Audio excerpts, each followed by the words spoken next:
I know what you're thinking. So, today we're gonna do something that has never been done before on the history of this website. I'm just gonna talk about anime.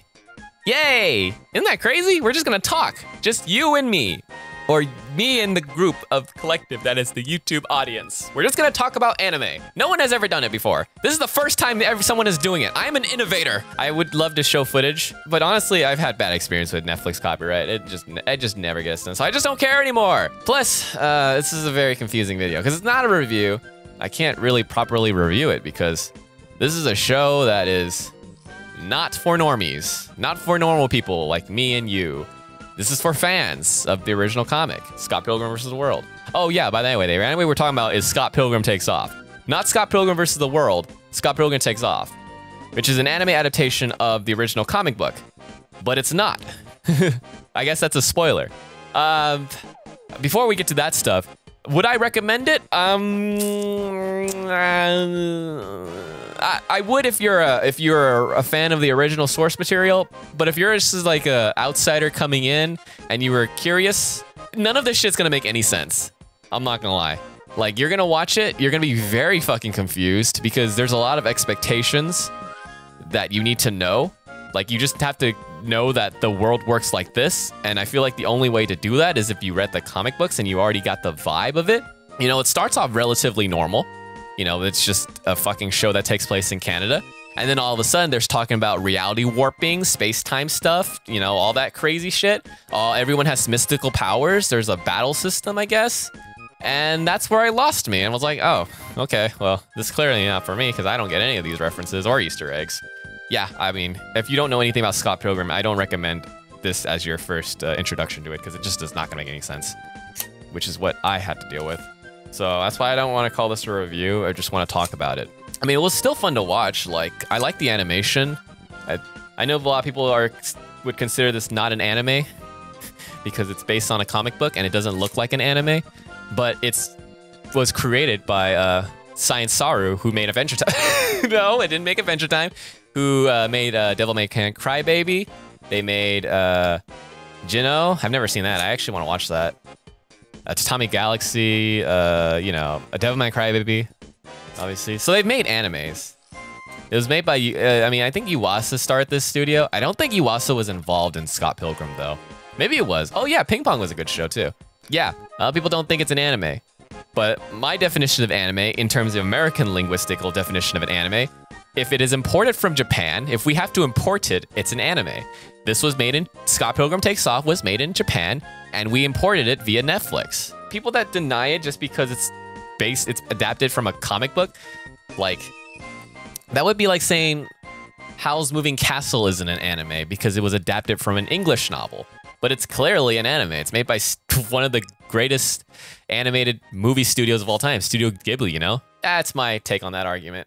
There's also this meme where Scott Pilgrim is called Canadian Monogatari, which I find it hilarious, which I kind of find funny because it's kind of true in the sense that Scott Pilgrim does date like Knives Chow, who is a 17-year-old high schooler, but he always like leads her on, and he always says that they're not dating, but they're really dating. I mean, the anime in this case, they call him out on it, and they treat him like, that's not a good thing. And you're not really supposed to think that's a good thing, because kind of weird, let's be honest. Especially, it's a little bit weirder because he doesn't do anything with it. He just kind of like lets her, you know, simp over him. Honestly, this aspect of the show is so minor, and the anime constantly clowns him in on that idea anyways. It's actually one of his negative traits, though.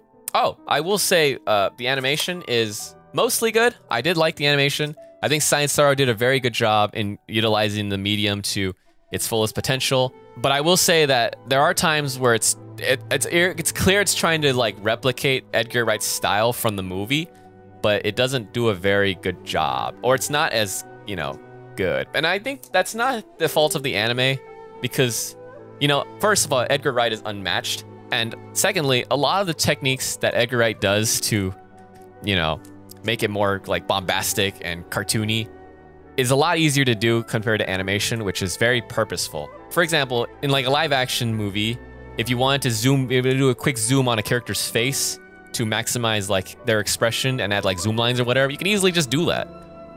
It's very simple. It's like there's not a lot of steps to be able to achieve that effect. But if you were to do the same thing in anime, you'd have to plan that like months in advance.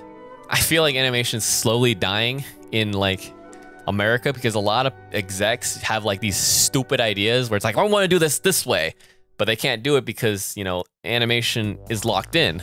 Like once you have the storyboard and like you have all the drafts and all that, or the, you know, story animatic or whatever, once that's locked in, you can't change it, or it'd be very difficult to make these changes. A lot of time I was watching, you know, this anime, and I was kind of being like, wow, this is, I mean, it's nice to look at, but it's kind of like boring compositionally wise. It isn't until we get to like the fight scenes or the versus scenes where they really get to be more expressive and, you know, animated, I guess. Yeah, like episode 4, I would say would be the best episode from the show. The Roxy Ramona fight was really good. They really went hard on that specifically. I guess Science Saru is into Yuri. They love Yuri, man. They're like, lesbians? Fuck yeah, let's fucking make this the best show. Let's make this the best episode you've ever seen. Also, episode 5 was really good too. And that one's for the gays. You'll do that yaoi too. Hit him with the yaoi and Yuri combo. Those were like probably the best animated episodes. And honestly, I think the most time, that's the probably most I was like, oh yeah, I'm into this. And then after that was over, it was kind of like, well, now I don't really, I'm kind of bored. But anyway, let's just talk about it now. Oh wait, no, before we do that, I did watch this dubbed at first because, you know, they had the same, you know, actors from the movie, right? So their voices is kind of ass, except Roxy. Roxy was really good. Maybe because she's an actual voice actor. You know, the issue I have with the dub is that Science Saru gives these characters very specific expressions that don't actually match the voices. Like, for example, in episode 3, Ramona is drawn with a very angry expression, but her voice is completely monotone. Like, she looks like, I'm gonna fucking kill your bitch ass. But she sounds like this. I'm gonna fucking kill your bitch ass. Like, what? It was a very huge disconnect, and it was very distracting. So then I switched to the Japanese dub, and it's much superior in every way. Like, the voices actually match the animations, while being way more cringe, which is definitely the vibe of Scott Pilgrim. So let's talk about the actual adaptation, which is very different from the comics and movies. Now, keep in mind, I've never read the comic, and I don't remember much from the movies, so I am as fresh, virgin, submissive, and breedable as I can be with Scott Pilgrim, and I was very fucking confused. So the biggest change is that Scott Pilgrim dies in episode 1, and the jobber boyfriend becomes the main villain, and Ramona is now the main character. I would imagine that for a lot of people that were fans may not like that because they want like a pure adaptation. Especially with Science Saru like on the helm animating it, it'd be like perfect. But no, they decided to do something different, which, you know, some people like. I didn't realize it was a different adaptation until like episode like 4, when I realized that, why is it called Scott Pilgrim? He's dead. It's called Scott Pilgrim versus the World, but where is Scott Pilgrim? And then I looked it up and I was like, oh, this is a Final Fantasy remake situation. I don't have a huge attachment to it, so I'm not the right person to complain. But, you know, I will say the marketing for this anime has been pretty dishonest, and I can see why people would be upset. But despite all these changes, is the story better? I don't know. I mean, there are some parts that I did like. I like that Ramona, you know, got to be more fleshed out, I guess. She's kind of a bitch, and she is a bitch, but at least she tries to make amends with her exes, who are portrayed in a more sympathetic light. As I'm watching this, I keep thinking, why the fuck does Ramona care about Scott? Like, she's trying to find him and solve the mystery about his death in the first 5 episodes, but like, why? Why does she care? I don't know why she would care. They basically essentially just had like a one-night stand. You know, Scott met her at a party. He started talking about Sonic. And then afterwards, she was like, I want this man in my house. I want to share a bed with him. We're not going to fuck, but we're going to cuddle and share my bed. And I might consider fucking him. And it's like, damn, girl, is it that easy? Like, what the fuck? I don't know why she would care. Maybe it's something that only comic book watchers would understand. But I don't understand. I just think, from what I understand from Scott from episode 1, he's kind of a weird creep, kind of cringe. So yeah, I never really understood that. I did like Ramona's, you know, conversations with her exes. Like, that was nice. It really just cements the idea that Ramona's kind of a bitch and kind of a hoe. Oh, and then in like episode 6, Scott comes back. This is supposed to be like a huge reveal, but honestly, I just didn't feel much because it just seemed pretty random. Like, the Scott from the future kidnaps present Scott to prevent the events, I guess, from the comics from happening. It turns out Ramona is still a bitch to Scott, and they broke up. You know, a lot of stuff just doesn't make any sense to a normal person.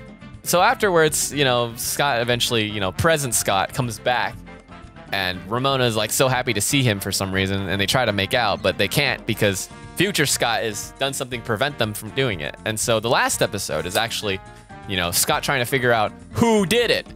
But it's not the exes, as they have all moved on from Ramona and have found some kind of closure. But anyway, it turns out it was an even older Scott, future Scott, that, you know, did it. He didn't want present Scott to get back together with Ramona. But there's this weird time travel, but like, what's the time travel? Wait, is it this kind of time travel, or is it this one? They never really clarify. Even if future Scott like prevents present Scott from, you know, dating Ramona, would that even change future Scott's future, or would that change present Scott's future? Is there a split? Are there two Scotts, two timelines? You know, like, when you get to time travel, you need to make rules that are consistent. If there's no rules, then it's just gonna be more questions that the anime will not answer because they don't know. They just don't know. Anyway, there's a final battle. Older Scott fights everybody. There's an Evangelion reference, and the fight was kind of cool, but in my mind as I was watching this, why are these people even helping Scott? He's still a shithead. Why does anyone even like him? And that's when I realized I don't get Scott Pilgrim. It's not for me, which is why we're talking about it. And I'm not gonna try hard to make some sense of it. It's just an anime I watched because I was bored, and I got nothing out of it. Maybe you got something out of it. Because this seems like an anime that only makes sense if you're a fan of the original comic. It's actually a very terrible introduction to Scott Pilgrim, as it's supposed to be a subversion of the original plot and your own expectations of how the story goes, but they like change it up and you're like, oh no, everything's different. But if you've never really read it, it just becomes more confusing. It's not like Final Fantasy VII Remake, where it's like, yeah, it's also kind of different, but at least it kind of follows the same story beats. I'll bet it does diverge, but as if you're getting into it, you know, you have no prior knowledge of the original game, you'll still get it. Like, it's not overly reliant on being well aware of the original source material. This, unfortunately, is. And it got to the point where it felt more like a fan fiction, like a weird fan fiction that was not finished. To me, it feels like it's trying really hard to be like Rick and Morty, and I don't think it really worked for me. I will say, for me personally, I think I'm kind of over like super meta Rick and Morty style of storytelling. I don't know why. I don't know. Is that postmodern or is that postmodern? I don't fucking know. I think I'm just over that. I don't really care for that. Most of the times as I was watching this anime, I felt like, wow, this is just so fucking random that this is happening, that this just exists. Okay, so now we're doing this now? Okay, well, this is more incoherent to me than a fucking episode of Family Guy. So that is my take. All right, I don't think this anime is bad. I just think it's not for me, and I think that's okay if it's not for me. Maybe it's for someone else, but I don't think it's for me. I don't know. I hope you don't think that's bad. Anyway, what did you guys think? Maybe you could explain it a lot better to a dumbass like me, because I don't get it. I'm not smart anymore, all right? As I get older, I get dumber, and this anime is, I don't know, it's not for me. I did like the Yuri stuff, though. But that's because I'm a fucking shipping tard. I did enjoy the slice of life stuff, but like when it got to the very like plot story driven stuff, it kind of lost me for a bit. But anyway, yeah, that's me talking about anime. And that's all. Anyway, hope you have a good day. Okay, bye. 100円ください。